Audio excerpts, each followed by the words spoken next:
ஒண்ணும் இல்லை. என்னுடைய பொது வாழ்க்கையை எடுத்துட்டா அந்த காலகட்டத்தில் ரெண்டா பிரிக்கலாம். ஒண்ணு வந்து ஆர்எஸ்எஸ், இன்னொன்னு விஜில் அப்படின்னு சொல்லிட்டு. விஜிலும் ஆர்எஸ்எஸ் சேர்ந்துதான்.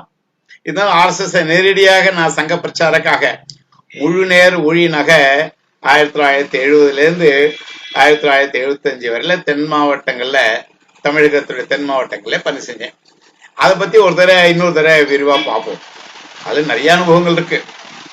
அதற்கு பிறகு இல்லம் திரும்பி கொஞ்ச நாள் கழிச்சு சென்னையில் அசோக் லைன் கம்பெனில வேலைக்கு சேர்ந்தேன். அதுக்கு முன்னாடி சின்ன வயசுல இருந்து அப்பாட்ட வந்து வேதம் கத்துட்டேன். அப்பா என்னமோ தெரியல, ஒரு 11-12 வயசு எனக்கு ஆகும்பொழுது வேதியத்தில் ஒரு ருச்சி இல்லை, நீ ஸ்கூல்லே படின்னு சொல்லிட்டு ஸ்கூல்ல சேர்த்தா. அது இருக்கட்டும். அதுக்கு பிறகு சங்க பிரச்சாரக், பிறகு இல்லம் திரும்பின பிறகு அசோக் லைன்ல சேர்ந்தேன் சென்னையில. பிறகு லேலைன்ல சேர்ந்து ஒரு 15 வருஷத்துக்கு பிறகு இல்லம் திருப்பியும் வேலையை விட்டுட்டு திருப்பி 5-6 வருஷம் அப்பாட்ட உட்காந்துட்டேன். விட்டதை பிடிச்சேன். என்னத்த வேதம் திருப்பி கத்துனேன் பாட்டேன். அப்புறம் வைத்தியத்துக்கு வந்தேன் வச்சுருவோம். இது நடுவு காலகட்டத்தில் விஜில் இல்லையா? அது என்னன்னா, விஜில் ஒன்றும் கிடையாது. சங்கத்துல முடிவு பண்ண ஆர்எஸ்எஸ்ல எழுத்து துறையில லிட்ரேச்சர், ஜேர்னலிசம், இது நடுவில் நம்ம சங்க வேலை செய்யணும்னு சொல்லிட்டு விஜில்னு ஒரு இயக்கம் ஆரம்பி அப்படின்னா பேரு அவளை வச்சா. சில நண்பர்கள்லாம் சேர்ந்து வச்சா. இதுக்கு எங்களுக்கு யாரு, எனக்கு நண்பர்களுக்கும் சில பேருக்கு வழிகாட்டினான்னா, சிவராம்ஜி ஜோக்லேக்கர்னு ஒரு பிரச்சாரக்கு, சங்க பிரச்சாரக், மூத்த பிரச்சாரக், பெரிய மகனியர். அந்த காலகட்டத்தில் 1930 நினைக்கிறேன், பூனால வந்து சொந்த ஊர் அவருக்கு பூனா. பிடெக் முடிச்சுட்டு அங்கேருந்து சங்க பிரச்சாரக்கா வந்தார். தமிழகத்திலே தங்கிட்டார். பெரிய மகனியர். அவரை பத்தி நிறைய சொல்லணும், பிறகு ஒரு சந்தர்ப்பத்துல சொல்றேன். அவரோட பூர்ண வழிகாட்டுதல் தான் விஜில் ஆரம்பிக்கப்பட்டது. I was the founder secretary. இதை எப்படி ஆரம்பிச்சதுன்னா, அது ஒரு சிறிய ஒரு இன்ட்ரெஸ்டிங்கான விஷயம் இருக்கு. அந்த காலத்துல லெட்டர்ஸ் டு எடிட்டர் நிறைய எழுதிட்டு இருந்தேன் நான், குறிப்பா ஹிந்துக்கும் எக்ஸ்பிரஸுக்கும். எக்ஸ்பிரஸ் என்ன பண்ணிச்சுன்னா, அன்றைய காலத்து எக்ஸ்பிரஸ் யாரா ஆசிரியருக்கு கடிதம் எழுதுறாங்களோ அவங்களோட பேரும் விலாசம் போட்டு இருந்தா, அதுக்கப்புறம் அவளுடைய விலாசத்தை கொடுக்க ஆரம்பிச்சா. உடனே சிவராம்ஜிக்கு ஒரு ஐடியா தோணித்து. அந்த அட்ரஸ் எல்லாம் கலெக்ட் பண்ண சொன்னார். அன்றாடம் கையில் அட்ரஸ் இருக்கு. சென்னையில் யாரெல்லாம் இருக்கோ பேட்டை அவ விலாசத்துக்கு போகணும். சைக்கிள் எடுத்துட்டு காத்தாலேயோ சாயந்தரமும் போவோம். லீவு நாள்ல காத்தாலே போயிடுவேன்.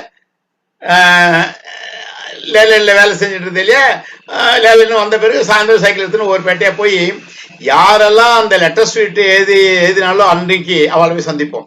ஏனெனில் இந்த லெட்டர் ஸ்வீட் எதிர்வாளுக்கெல்லாம் அடிப்படையில சமுதாய செதில் இருக்கு, சமுதாய அக்கறை இருக்கு இல்லையா? அதெல்லாம் ஏதாவது ஒரு சமுதாய பிரச்சனையை நோக்கி கடிதம் எழுதுறான். ரொம்ப இன்ட்ரெஸ்டிங்கா இருந்து அவெல்லாம் சேர்ந்துதான் இந்த விஜில் தான் ஆரம்பிச்சது. ஆரம்பத்துல ரொம்ப இன்ட்ரெஸ்டிங்கான பீப்புள் சந்திச்சோம் வச்சுக்கோ. இந்த விஜில் மூலமாக நிறைய நிகழ்ச்சிகள் நடந்திருக்கு. ஒன்று அல்ல, இரண்டு அல்ல, அநேகமா எல்லா துறையும், எக்கனாமிக்ஸ் பொருளாதாரத்துறையை மையமா வச்சு, எழுத்துத்துறையை மையமா வச்சு, குறிப்பா ஜேர்னலிஸ்டோட பிஹேவியரை மையமா வச்சு, பத்திரிகை துறையை மையமா வச்சு, ராம ஜென்மபூமி, சுற்றுப்புற சூழ்நிலை, அடிக்கின்றே போலாம். நிறைய கருத்தரங்கள், செமினார்கள் விஜில் அந்த காலத்துல நடந்துட்டே இருந்தது சென்னையில, சிறிய அளவிலும் பெரிய அளவிலும். ஒரு தடவை வந்து டாக்டர் பத்ரிநாத் தலைமையில சங்கரநேத்திராலயா சார்பில் ஒரு பெரிய ஐ டொனேஷன் செமினார் நடந்தது. அதுல நானே ஒரு பேப்பர் பிரசன்ட் பண்ணேன். பிறகு வந்து அக்ரிகல்ச்சர், விவசாயத்தை மையமா வச்சு ஒரு பெரிய நிகழ்ச்சி. அதுக்கு அப்போ வந்து இப்போ அவர் அரசியல் ஈடுபட்டார். அப்போ அரசியல் இல்லை. அண்ணா ஹஜாரே பூனால இருந்து வரவேற்றோம், ராலேகான் ஷிண்டில இருந்து. அன்னைக்கு காத்தால வந்து பிரஸ் மீட் இருந்தது. அதுதான் நீங்க பாக்குறீங்களா. இப்போ டாக்டர் MS சுவாமிநாதன் தான் அந்த ரிசப்ஷன் கமிட்டியோட சேர்மன். அந்த பிரஸ் மீட்டும் நடந்தது அன்னைக்கு. அக்ரிகல்ச்சர் மையமா வச்சு நிகழ்ச்சி நடந்திருக்கு விஜில் மூலமா பெரிய அளவுல. ஆடியன்ஸ் என்ன ஒரு வாப்பெல்லாம், நிறைய கருத்தரங்கள். இது தவிர நண்பர்களே, ஒரு பக்கம் விஜில் நடந்தது. நான் லேலன்ல வேலை செஞ்சேன் இல்லையா, அதே சிவராம்ஜி ஜோக்லேக்கரோட வழிகாட்டுதல்ல அங்க ஒரு இயக்கம் ஆரம்பிச்சோம். அந்த தொழிலாளர்கள் நடுவுல நல்லோர் வட்டம் அப்படின்னு பேரை வச்சு, அது பல தொழிற்சாலைகள் இருந்து வச்சுக்கோ.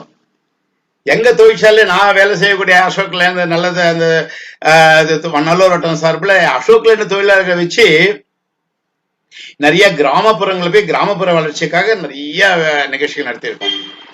மருத்துவ முகாம்கள் நீங்க இப்ப பாக்குறது அப்பேற்பட்ட ஒன்னாவது மெடிக்கல் கேம்ப் தான் அது. அப்போ அந்த காலத்துல மருத்துவ முகாம் நடத்தியிருக்கோம். அவளுக்கு ஆன்மீக பயிற்சி கொடுத்துருக்கோம். பஜனை பாடல்கள் நிகழ்ச்சி இருக்கு. கோவில்ல மையமா வச்சு நிறைய நிகழ்ச்சிகள் எல்லாம் நல்லோரோட்டம் மூலமா. விஜயில பல நிகழ்ச்சிகள் நடந்துச்சு சொன்னேன் இல்லையா. ஒருத்தர் நினைக்கிறேன் தார்மீக பாலிடிக்ஸ், அரசியலும் தர்மமும் தார்மீகமும் சொல்லிட்டு தலைப்புல ஒரு நிகழ்ச்சி நடந்தது. அதுக்கு பள்ளியோட இப்போ நீங்க பாக்குறீங்களா ஒரு போட்டோ, அப்பெல்லாம் போட்டோ எல்லாம் எடுக்கிறது இல்லை, ஏதோ 1-2 கிடைச்சது. டாக்டர் முரளி மனோகர் ஜோஷி அப்போ பாராளுமன்ற உறுப்பினரும் இருந்தார். அப்பவே அவர் தான் அதை வழிநடத்தினார். இந்த மாதிரி நிறைய நிகழ்ச்சிகள் நடந்திருக்கு விஜய் மூலமா.